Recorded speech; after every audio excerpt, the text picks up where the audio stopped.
evening, Chairperson, ladies and gentlemen, friends. It's a great pleasure to address you at the end of Ramadan, as you may gather.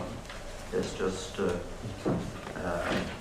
finished globally, and I mean that because there has been some discrepancies, different ending dates. So the reason I mentioned that was the spiritual, dimension to the world. I want to firstly thank the Universal Peace Federation and Robin, indeed, for organising another event. I actually work in international business events, so they almost do one a week, or should I say one a day. So he's a hell of a busy guy. And also, I also thank you for the extension of the invitation to speak today.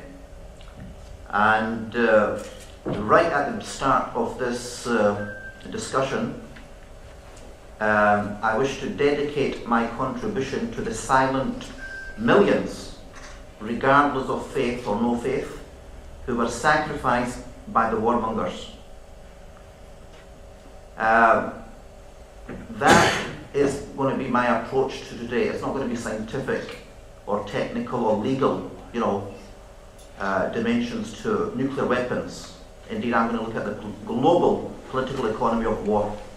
As someone said, that topic is a bit like addressing the 800-pound gorilla in the room, or in this debate, which has not been addressed, because it's so powerful. We're in awe of it. Well, I'm going to blow that apart. Now, today, or this week, we've got various party conferences. Look where the debate is at. We are in a very grave situation globally with a global financial crash. We've had a one-day seminar in this very room in December last year. Indeed, in April in London, Global Vision 2000. We also had another event in April 2008 on the global financial meltdown, socio-economic injustice and war, cause and remedy. Now, the problem with, no disrespect to academics, I've also got an academic background, although I've moved away from it. I've also done a degree in Arabic, Middle East, Islamic studies way back in the early 80s. The problem is that often knowledge is broken up into silo mentalities. The connections are not made. Likewise, in society and civilization, world civilization, the connections aren't made. For instance, we heard Lawrence Bloom here the other day, right, with the environment. Of course that's a big issue, in climate change. And then disarmament and war, that's a big issue. But at the center, I believe, is the financial system and its hijacking. I like to sometimes simplify things, and it's hijacking by a private cartel, and I want to address that issue. Because unless we address this gorilla in the room, we're going to get nowhere with the latest technology or not. Now, as General Smedley Butler stated in Another Generation, he stated that there are only two things we should fight for. One is the defense of our homes and a Bill of Rights, and war for any other reason is a racket. Now, as I mentioned, in April 2008, Global Vision held a conference, not here, in another venue, not far from here, as I mentioned, which connected a critique, an understanding of the global financial meltdown, socio-economic injustice and war cause and remedy. And at that event, I invited Stop the War, leaders to address it, which they did, and the International Peace Bureau from Geneva, and the 9/11 Truth Movement. Quite an interesting combination. That's only 3 speakers on the war issue, leaving aside the financial and economic dimension. So today, which I didn't do then in the opening, I'm going to raise some points which should have been raised there in April. And they're very relevant to where we're at and where we are in London. Now, given the limitation of time, I will focus deliberately on what I call, and others, Anglo-American imperialism. and I make no apologies for it. And the connection between Anglo-American imperialism or neo-imperialism and Anglo-American financial usurious capitalism. Given its preeminent role stemming to the British Empire, or if you want to go to 1688 for that matter, and the establishment following the so-called Glorious Revolution by the bankers and the establishment of the Bank of England in 1694, which is the antecedent to the British Empire. Now, so following the preeminent role of the British Empire in the 19th century, indeed that was called the century of the British Empire, to now, which is Pax Americana, which is the American century, today, till today. So it's very relevant, that particular angle to the global economy and the war economy, because there are big bucks at stake here, very big. Indeed, the future of these nations.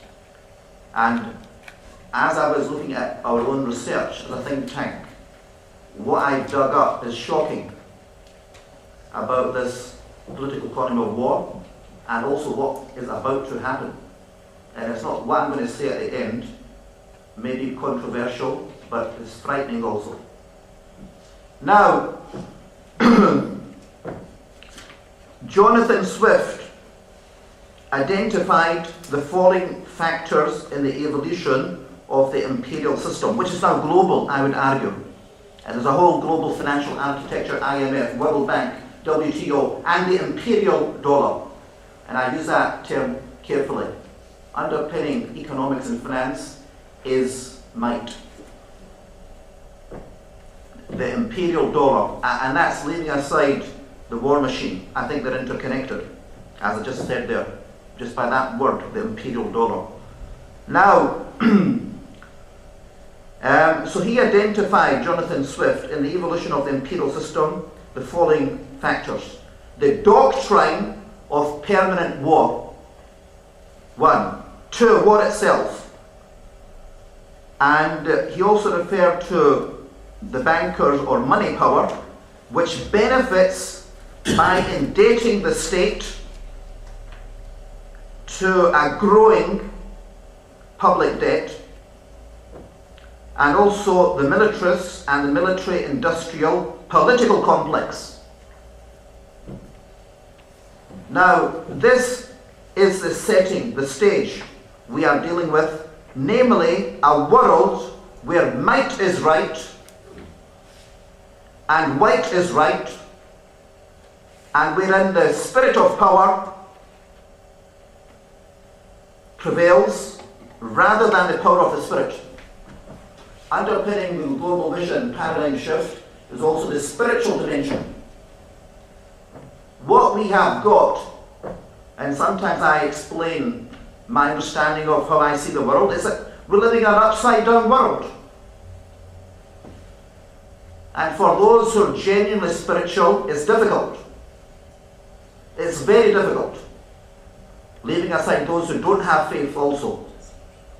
We are living in an upside down world, and I'll be dishing out the facts. Now, as I mentioned, the global financial architecture, in other words, what I'm saying is that we have a system out there, deliberately created, with a vision and a mission. You know, it didn't just evolve. It's there. It's been established. And we need to understand it and expose it. By we, I mean the people. All people.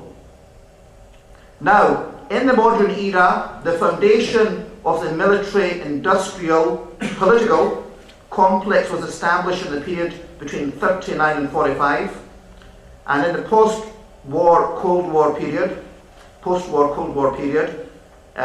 we had a thing called the Trilateral Commission in 68, which established a whole apparatus in the US in particular concerning the National Security Council.